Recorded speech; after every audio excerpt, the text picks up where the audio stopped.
Hello friends, ഈ വീഡിയോയിൽ discuss ചെയ്യുന്നത് A.K. രാമാനുജൻ്റെ എ റിവർ എന്ന പോയമാണ്. ഫസ്റ്റ്ലി പോയറ്റിനെ കുറിച്ചൊന്ന് ഡിസ്കസ് ചെയ്യാം.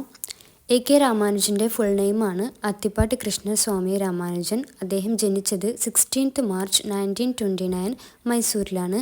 അദ്ദേഹം ഒരു പോയറ്റാണ്, കൂടാതെ ട്രാൻസ്ലേറ്റർ കൂടിയാണ്. അദ്ദേഹം ഇംഗ്ലീഷിലും കന്നഡയിലും പോയംസ് എഴുതിയിട്ടുണ്ട്. അതുപോലെ തന്നെ കന്നഡയിൽ നിന്ന് തമിഴിലേക്ക് ട്രാൻസ്ലേറ്റ് ചെയ്യുകയും ചെയ്തിട്ടുണ്ട്. അദ്ദേഹം ഡിഗ്രി എടുത്തിട്ടുള്ളതാണ് the university of Mysore and Deccan college in Pune. PhD എടുത്തിട്ടുള്ളത് ഇന്ത്യൻ USA. അദ്ദേഹത്തിന് ലഭിച്ചിട്ടുള്ള അവാർഡ്സാണ് Padmashri, MacArthur fellowship, Sahitya Akademi award. അദ്ദേഹം മരണപ്പെട്ടത് 13 ജൂലൈ 1993 ചിക്കാഗോയിലാണ്. ഈ പോയത്തിൽ 4 സ്റ്റാൻസയാണ് വരുന്നത്. 4 സ്റ്റാൻസയും ഡിഫറെൻറ്റ് ലൈൻസാണ്. ഫസ്റ്റ് സ്റ്റാൻസയിൽ 16 lines, second stanza 11 lines, third stanza 7 lines, fourth stanza 15 lines.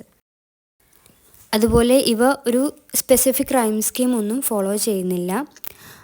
രാമാനുജൻ്റെ 1966 the Striders എന്ന കളക്ഷനിലെ ഒരു ഇമ്പോർട്ടൻറ്റ് പോയാണ് എ റിവർ എന്നത്. ഈ ഒരു പോയറ്റ് പാസ്റ്റിലെയും പ്രസൻറ്റിലെയും പോയറ്റ്സ് മധുരയിലുള്ള ഒരു റിവറിനെ എങ്ങനെ റൊമാൻറ്റിസൈസ് ചെയ്തു എന്നാണ് വിവരിക്കുന്നത്. ലൈഫിൻ്റെ ഒരു cyclical nature, love, loss, identity, ഇതൊക്കെയാണ് ഈ പോയത്തിൻ്റെ തീംസ് വരുന്നത്. ഈ റിവർ എന്നതുകൊണ്ട് ഉദ്ദേശിക്കുന്നത് പോയറ്റ് ഇവിടെ ആ ഒരു റിവറിൻ്റെ ഒരു ഭംഗിയല്ല വിവരിക്കുന്നത്, മറിച്ച് അതിലുണ്ടാകുന്ന അപകടങ്ങളെക്കുറിച്ച്, ഒരു നദിയിലൊരു വെള്ളപ്പൊക്കം ഉണ്ടായാലുള്ള ആ ഒരു അപകടത്തെക്കുറിച്ച്, റിവറിൽ വെള്ളപ്പൊക്കം ഉണ്ടായാലുള്ള അപകടത്തെക്കുറിച്ചും അതുപോലെ തന്നെ ഡ്രൈ ആയാലുള്ള അവസ്ഥയെക്കുറിച്ചിട്ടും. വെള്ളപ്പൊക്കം ഉണ്ടായാലും മനുഷ്യന് അപകടമായിട്ടുള്ള കാര്യങ്ങളാണ് ഉണ്ടാകുന്നത്. ഡ്രൈ ആയാലുള്ള മനുഷ്യൻ്റെ ആ ഒരു ബുദ്ധിമുട്ടിനെ കുറിച്ചിട്ടുമാണ് കവി ഈ പോയത്തിൽ പറയുന്നത്. ഇനി പോയത്തിലേക്ക് കടക്കാം. In Madurai, city of temples and poets who sang of cities and temples. South ഇന്ത്യയിൽ സ്ഥിതി ചെയ്യുന്ന ടെമ്പിൾസും പോയറ്റ്സൊക്കെ ഉള്ള ഒരു നഗരമാണ് മധുര. അവിടെ ഒഴുകുന്ന വൈഗ എന്ന് പറഞ്ഞിട്ടുള്ള ഒരു നദിയെക്കുറിച്ചിട്ട് പറഞ്ഞിട്ടാണ് ഈ പോയം കവി തുടങ്ങുന്നത്. ആ നഗരത്തിലെ പോയറ്റ്സൊക്കെ നഗരങ്ങളെയും ക്ഷേത്രങ്ങളെയും കുറിച്ചിട്ട് പാടുമായിരുന്നു എന്നാണ് ഇവിടെ പോയറ്റ് പറയുന്നത്. Every summer, a river dries to a trickle in the sand, bearing the sand drips, straw and women's hair clogging the water gates at the rusty bars under the bridges with patches of repair all over them. ഇവിടെ പോയിട്ട് പറയുന്നത് ഇപ്പോൾ river എന്താണ്, വെള്ളമില്ലാത്ത ഒരു വറ്റി വരേണ്ട ഒരു സിറ്റുവേഷനിലായിരിക്കുകയാണ്. ആ ഒരു അവസ്ഥയെക്കുറിച്ചിട്ടാണ് പറയുന്നത്. അതായത് മണൽ മാത്രമേ കാണാനുള്ളൂ, അവിടെ ഇവിടെയൊക്കെ വെള്ളമായിട്ട് ഇങ്ങനെ മണൽ മാത്രം കാണാനുള്ളൂ. അതായത് ഒരു ഡ്രൈ ആയിട്ടുള്ളൊരു സിറ്റുവേഷൻ. പാലത്തിൻ്റെ തുരുമ്പിച്ച ബാറുകളിൽ വാട്ടർ ഗേറ്റ്സിൽ കുടുങ്ങിക്കിടക്കുന്ന സാൻഡ് റിബ്സ്, വൈക്കോല്, വുമൻസ് ഹെയർ, ഇതൊക്കെയാണ് അവിടെ കാണാനുള്ളത്. അതായത് മൺസൂൺ സമയത്ത് വെള്ളം കൊണ്ടുവന്നതാണ് ഇവയൊക്കെ. അവിടെയുള്ള ഒരു പാലത്തിൻ്റെ അയൺ ബാർസൊക്കെ കട്ടിയുള്ള വസ്തു കൊണ്ട് നിർമ്മിച്ചായിരുന്നു. പക്ഷേ അതൊക്കെ കേട് വന്നിട്ട് ഇപ്പോൾ റിപ്പയർ ചെയ്യേണ്ട ഒരവസ്ഥ ആയിരിക്കുന്നു എന്നാണ് പോയറ്റ് പറയുന്നത്. The wet stones glistening like sleepy crocodiles, the dry ones shaven water buffaloes longing in the sun. The poets sang only of floods.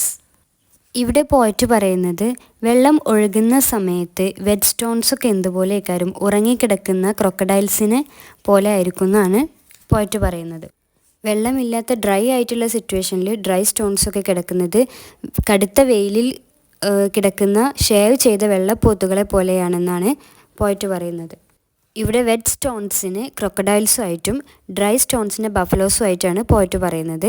അതായത് വെള്ളപ്പൊക്കം ഉണ്ടായാലുള്ളൊരവസ്ഥയെക്കുറിച്ചിട്ടും ഇല്ലാത്ത വറ്റി വരണ്ടാലുണ്ടാകുന്ന ഒരവസ്ഥയെക്കുറിച്ചിട്ടുമാണ് പോയറ്റ് പറയുന്നത്. The poet sang only of floods.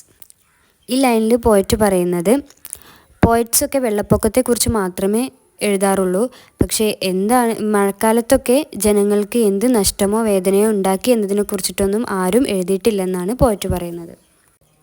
Next stanza. He was there for a day when they had the floods. ഇവിടെ he എന്നതുകൊണ്ട് ഉദ്ദേശിക്കുന്നത് സ്പീക്കർ തന്നെയാണ്. നദിയിൽ വെള്ളപ്പൊക്കം ഉണ്ടായ സമയത്ത് സ്പീക്കർ നേരിട്ട് കണ്ടിട്ടുള്ള കാര്യങ്ങളാണ് ഇവിടെ ചിത്രീകരിക്കുന്നത്. People everywhere talked of the inches rising of the precise number of cobbled steps run over by the water, rising on the bathing places, and the way it carried off 3 village houses, 1 pregnant woman, and a couple of cows named Gobi and Brinda as usual. ഗ്രാമത്തിലെ എല്ലായിടത്തും ആളുകൾ നദിയിൽ അതിവേഗം ഉയരുന്ന വെള്ളത്തെക്കുറിച്ചിട്ട് സംസാരിക്കാൻ തുടങ്ങി. അതായത് നദിയിലുള്ള ഉരുളൻ പടികൾ ഉടൻ തന്നെ വെള്ളത്തിൽ ഒഴുകിപ്പോകും. വെള്ളത്തിൽ മുങ്ങിയ പുഴയിൽ അവിടെ ഇവിടെയായിട്ട് ബാത്തിങ് പ്ലേസസ് ഉണ്ട്. ഇത് മാത്രമല്ല, വെള്ളപ്പൊക്കം 3 ഗ്രാമീണ വീടുകളെയും ഒരു പ്രഗ്നന്റ് ലേഡിയെയും ഗോപി ബൃന്ദ എന്നീ 2 പശുക്കളെയും കൊണ്ടുപോയി. The new poets still quoted the old poets, but no one spoke in verse of the pregnant woman drowned, with perhaps twins in her, kicking at blank walls even before birth. ഇവിടെ poet പറയുന്നത് new പോയറ്റ്സൊക്കെ വെള്ളപ്പൊക്കത്തെക്കുറിച്ച് എഴുതുകയാണെങ്കിൽ ഇങ്ങനത്തെ കാര്യങ്ങളൊന്നുമല്ല എഴുതുക. അവർ old പോയറ്റ്സിനെ പിന്തുടർന്നുകൊണ്ട് എഴുതുക. അതായത് അവരതിൻ്റെ ആ ഒരു ഭംഗി, റിവറിൻ്റെ ആ ഒരു ഭംഗി അതൊക്കെ ആയിരിക്കും വിവരിക്കുന്നുണ്ടാവുക. പക്ഷേ ഈ സങ്കടകരമായിട്ടുള്ള ഈ ഒരു കാര്യം ഓൾഡ് പോയറ്റ്സ് ഒന്നും വിവരിക്കുന്നുണ്ടാവില്ല. സങ്കടകരമായിട്ടുള്ള കാര്യം ഗർഭപാത്രത്തിൽ ഇരട്ട കുട്ടികളുമായി പ്രളയം കൊണ്ടുപോയ ഗർഭിണിയെക്കുറിച്ച് പുതിയ കവികൾ ആരും പറയുന്നില്ല എന്നാണ് പോയറ്റ് ഇവിടെ പറയുന്നത്.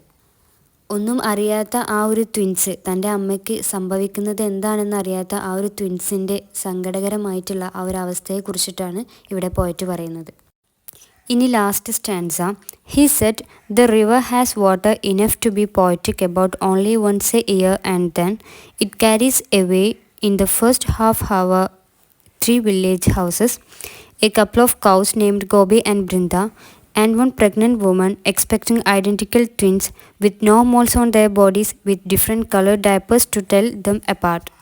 ഇവിടെ പറയുന്നത് വർഷത്തിൽ ഒരിക്കൽ മാത്രമേ നദി മനോഹരമാവുള്ളൂ, അതായത് മൺസൂൺ കാലത്തിൽ.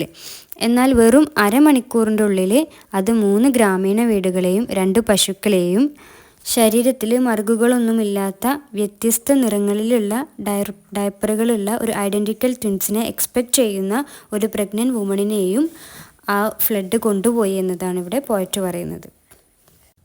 പോയത്തിൻ്റെ സമ്മറി ഇത്രേ വരുന്നുള്ളൂ.